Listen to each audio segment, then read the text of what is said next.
Hello. I am so excited to be back because I haven't been on YouTube or doing any videos lately.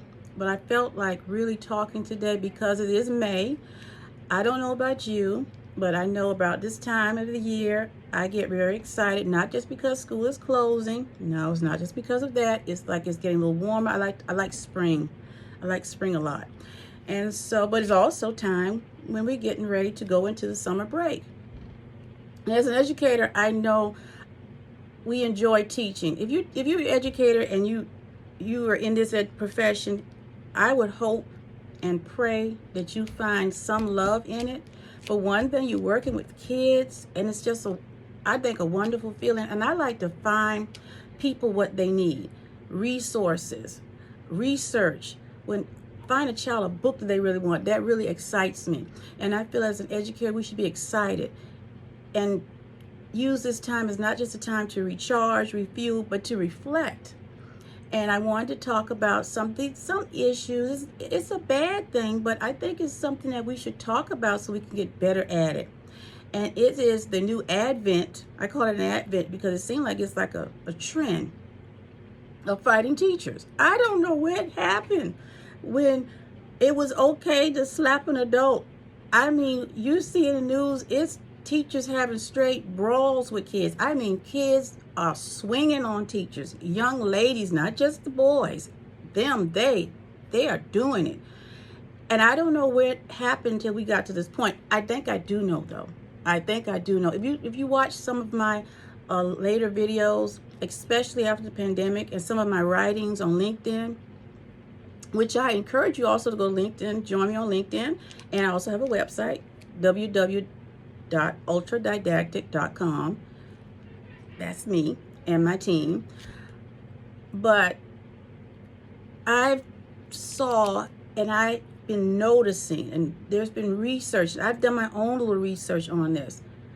After the pandemic, something happened to us, society, people. Something clicked. I don't know. It was a sense of being isolated that this is insidious way of thinking crept into our lives and into our minds. And if you don't be careful, you can start being dishonest or not accepting of certain norms anymore, or feeling paranoid about people. And sadly, it got into some of our kids. And I do understand lots of kids, they didn't even start school the regular way. The poor babies, some of them started off at home and their parents had to work. So they probably would have daycare or anybody, and they didn't get that foundation. A lot of the kids that were in school, when they came back, they forgot how to do school. And when I mean how to do school, I'm not talking about lessons. They forgot how to do culture. They forgot how to socialize. They forgot how to talk to each other, how to interchange and deal with their teachers. The adults kind of was off kilter, so the kids were. And I think that's coming from some of that. And and it seems somewhere the teachers became the enemy. I don't want to say enemy, but in some ways it seemed that way because the parents feel the same way as, these teachers are out to get my kids, or whatever the case may be. It may not be in your area, but I see a lot of that in my work. I see a lot of it. And as teachers and leadership, we need to realize what this is. Now, the thing is, there are some triggers. Most of the triggers that I've noticed, because I've been watching it, researching it, the phone. That cell phone is a trigger. I mean, you say you're going to take that phone, and I mean, it's on and popping, as the kids say. Another trigger is your attitude. Speaking about the teacher, I don't like the way you're talking. You better, child speaking to the adult, you need to adjust your attitude. I don't like the way you're talking to me. You don't talk to me that way. I don't know when this shift changed where, as an adult, and I mean it in the most respectful way to parents. I'm an adult. I don't know what happened where a child could be disrespectful to me and tell me what I need to stand down. Now, I'm not saying all teachers are angels. I know for a fact. I know that's not the truth. Some teachers need to adjust their attitudes. But there's a way of doing it, and there's a way of handling it. And I just wish that a lot of parents and students would understand why don't you let your parents deal with that? When I was in school, yeah, I had teachers that went out of pocket. I looked at them and said, I got you. In my head, when got dad, got mom. We used to call my dad the Kraken. I used to look at teachers and say, y'all don't want me to break out the Kraken on you. Point blank period. I'm not going back and forth with you because I was told I can't go back and forth with adults. But that's neither here nor there. We're here. We're here. This is what's going on. I ask you as educators. I ask you as leaders. Are you reactive or proactive? Think about that. Are we reactive or proactive? Have you ever asked your staff or asked yourself, what would I do if a child hauled back and just gave me a cold cocked meal or slapped me a good one? What would I do? Think about it. What would I do? A lot of people would say, parents, stakeholders, board members, well, we're adults and we're professionals, so you should know what to do. No, what would you do? Isn't that a reflex? If someone step on your toe, you might push him off. Is it not a reflex that if someone kicks you in the back, you turn around and like, what? And Lord knows if a child gave me a good slap, I'm talking about the youngest to the oldest, I really would have to hold myself. That's why I say it's important that we understand, just because we're teachers, just because we're adults, do we know how to act in certain situations? Teachers, principals, do your staff know what to do in such situations? Ask yourself, ask your staff. Now, after asking, let's think about it. What's the plan?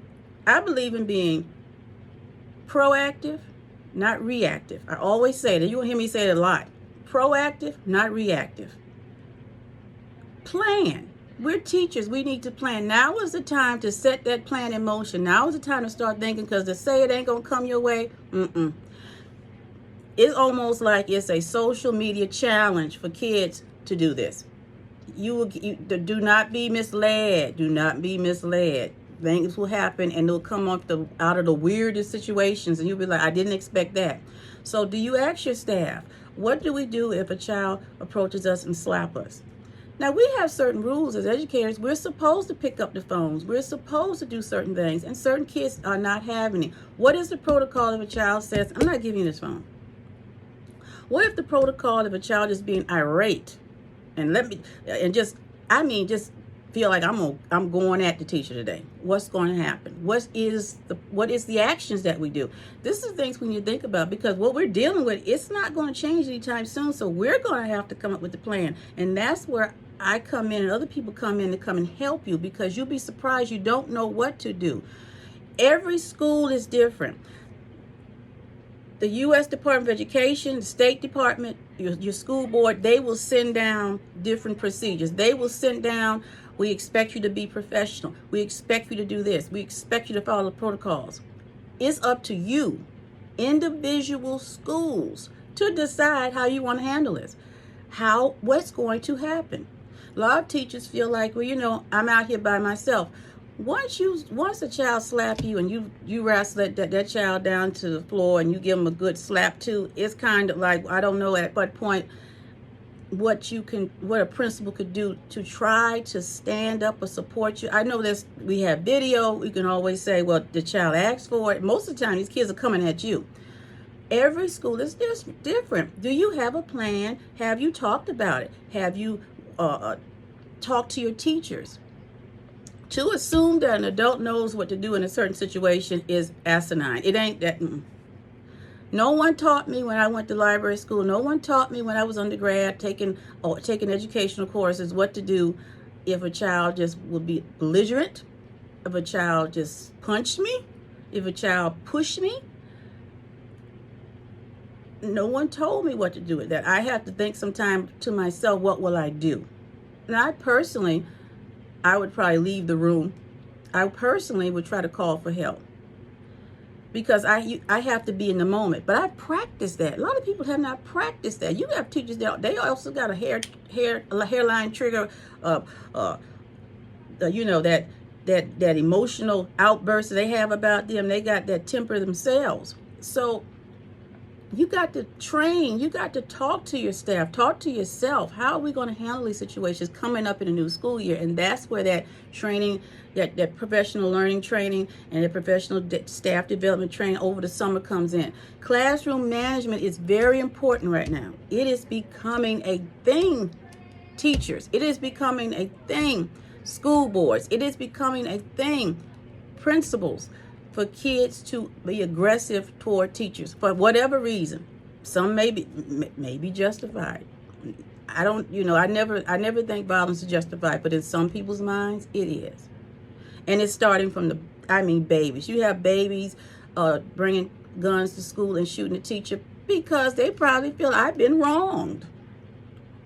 So that's why it's so important to be very vigilant and understand what's going on in your school. And as I said, it's an individual thing. We got to get a plan. We have to get action. We have to evaluate those teachers. Even when the substitute come in, you need to let them know, hey, this is our protocol. If something happens, this is what happens. We throw people that's subbing into a situation and then we just assume, well, they're an adult. You don't know that adult. You just know that they have enough education and they have the certification to substitute while you're out. You didn't tell them how this works. You didn't tell them what happens if this happens. We have to start getting that classroom school management plan in effect. Because once you handle that, then teachers have better chances to teach. This is the point. We want to teach. We want to be creative. But if we feel like, oh, I don't know what's going to happen, I'm being told I got to do thus, the kids are saying no, no, no, and then what am I supposed to do? So, and in a way, not in a way, it's true. It's true. It's not a way. It's true. Teachers feel like they're supported when their administration at least acknowledge the elephant in the room. Has anyone at a school meeting or faculty meeting even discussed the fact, what would we do if that happened? Teachers talk about all the time what they're going to do. But does the principal ever have a faculty meeting? Does APs, does the principals ever talk about it? They'll tell you, keep your hands, your feet off the children. Okay. What if a child put their hands and their feet on me? What am I supposed to do? I am not about violence. I am about let's do something to curb this, or if it happens, what do we do? Because if we don't, we're going to have teachers and kids, they're going to be having WW matches. It's going to be bad. It's going to be crazy because this is what the trend is. But it does not have to be that way. It does not. We could do this. We could make this work. I tell people all the time, I love to teach. The problem I have with teaching is the adults. Now, before you crucify me and say, well, you're just contradicting yourself, listen. When I say the adults, I mean, what's the plan? A child is a child. I don't care. But what is my recourse? What safety nets you put in place for me? And the adults at B, the people at the head, they're the ones that set those tones. What are you doing for your teachers? There was once I lived through No Child Left Behind. We need to start something, new teachers. No teacher left behind. You hear me? No teacher left behind, because everybody's not vocal about this. Some people are suffering in silence. Some people, it's not suffering even. They just feel like, wow, I wish, like I always said, I love to teach. The kids aren't the children. The problem is the adults. The adults meaning that, what have you set in motion for me? You just put me in here and say, do this. I'm a person, I'm going to go and find ways to help myself. That's why I learned how to do classroom management. That's why I teach classroom management, because I learned strategic strategies and game plans to help myself. And then I realized I could teach other people. But I had to learn that for myself. I seeked it out. Everybody's not going to seek it out. I'm too busy. I'm doing map testing, end of year testing, this and that. Every time I turn around, I need a lesson plan done. I don't have time to seek out information to help myself. Unfortunately, we all are busy, and I think that kind of sometimes falls on the administration to seek it out for your staff, especially if you see it going that way. You know how your kids are. You can see where it might be going. You see the stress in your teachers. It's all about the kids, the kids, the kids. You hear your teacher saying, oh, the kids run the school.